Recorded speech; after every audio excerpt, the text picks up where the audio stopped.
If you're not a very good player at Apex Legends and your best tactic consists of largely hiding from the other players for as long as you possibly can to survive to the end of the game, then here are some tips that might help you improve and get better at the game. Movement speed is absolutely critical to your survival in Apex Legends. Whether you're sprinting to catch up with a ring or simply trying to flee opponents, you're literally running for your life. Respawn has confirmed that every character in the game walks and runs at the same speed, aside from certain Legends movement altering abilities of course like Pathfinder with the zipline. The key to moving as fast as you possibly can is to holster your weapon. Holding down Y on the Xbox allows you to put your gun array, allowing you to move unencumbered at a much faster speed.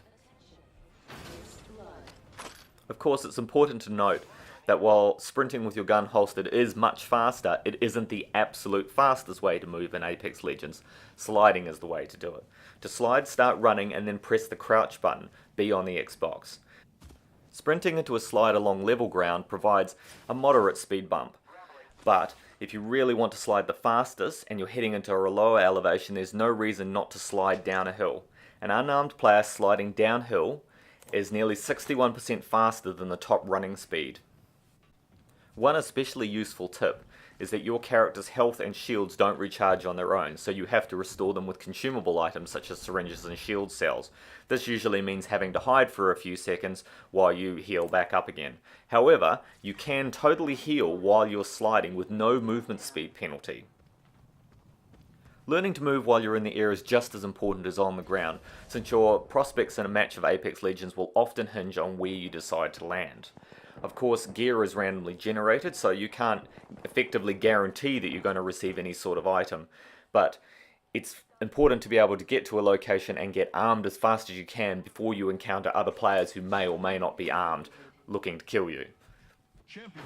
In order to maximize your range as the Jump Master, which by the way is always the third person to pick their character, unless they don't actually select one and relinquish it to other players, is to fly straight ahead or as close to it as possible. If you take track of the gauges that are on the screen on the left and right side, the left gauge measures your airspeed while the right marks your altitude. As the Jump Master, you should always be propelling yourself forward, left stick up on the Xbox, to maximize your speed. If not, you're just lazily dropping to the ground in free fall. But if you soar straight ahead, you will soon lose steam and will fall short of any spot that's farther than about 750 meters from your launch port. So how do you glide over longer distances? You use gravity to your advantage. Fly straight, but keep a watchful eye on your airspeed gauge. When the number drops below 130 or so, dive for a little bit to accelerate again. Your squad moves in the direction which you're facing. To dive, tilt the camera towards the ground.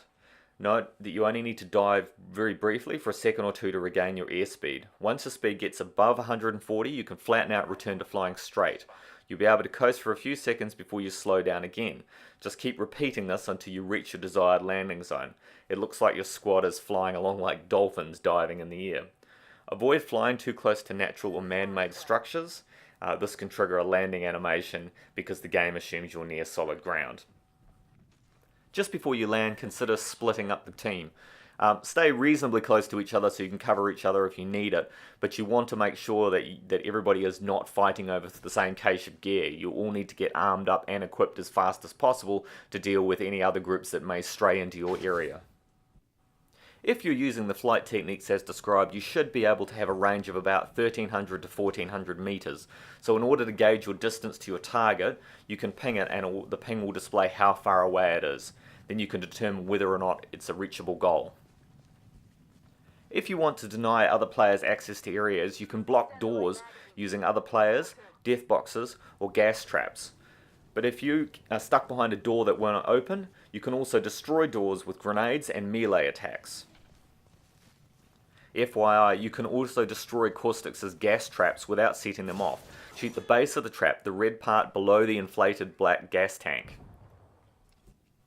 You may be aware that you can jump over items, low obstacles, small railings and things like that using the jump button, A on the Xbox One. But it's also possible to jump up to higher places that look like they should be out of reach, and even to scale some walls and cliffs. Try holding the jump button. As long as you have some ledges or something to grab onto, you should be able to keep climbing. While Apex Legends doesn't have fall damage, one thing it does have is bullet drop. So if you want to hit faraway targets, you need to compensate with your aim when using a sniper scope. The numbers next to the hash marks on a ranged scope correspond directly to distance in hundreds of meters. So when you look through the scope, you'll see a real-time measurement of the exact distance between you and whatever's in your sights. You put these two elements together to snipe at long range. If an enemy is, say, 190 meters away, aim about above it so that the 2-inch line on the scope, not the crosshairs, rests on his head. Then you should be able to successfully hit the target. There are two types of resupply pods that come screaming out of the sky in Apex Legends. You can use Lifeline's ultimate ability to call down a care package which speeds to the ground and always contains defense-orientated items such as armor and shield batteries. These pods are always colored blue. A few times during each match the game will spawn a supply drop. These pods are colored red. These pods always contain powerful gear such as legendary weapons, the Kraber 50 cal sniper rifle or the Mastiff shotgun, and you can only find them in these supply drops. Notice you won't find any ammo for them in the world. What you get when you pick them up is it. It's worth noting that if anyone in your team finds an ultimate accelerant, give it to Lifeline. There's definitely some risk to calling in a care package, but it's worth giving Lifeline a chance to use her ultimate as much as possible since defensive gear is almost always useful. In addition to weapons and attachments, there are legendary gold variants of 4 types of player gear in Apex Legends. They're not any stronger than the epic purple gear, but each one has a passive perk. The legendary helmet reduces the cooldown time for your tactical and ultimate abilities. The legendary body shield allows you to regenerate your armor fully when pulling off a finisher. On the other hand, the legendary knockdown shield gives you 1 self-revive when you're down, not dead, and the legendary backpack cuts in half the time required to use healing items. Apex Legends communicates a lot of information through audio and visual cues in combat. For instance, the damage numbers that rise above enemies are color-coded. Hitting someone in the head will result in a yellow number. Damage figures for body shots come in 4 colors, depending on the type of armor the enemy is wearing.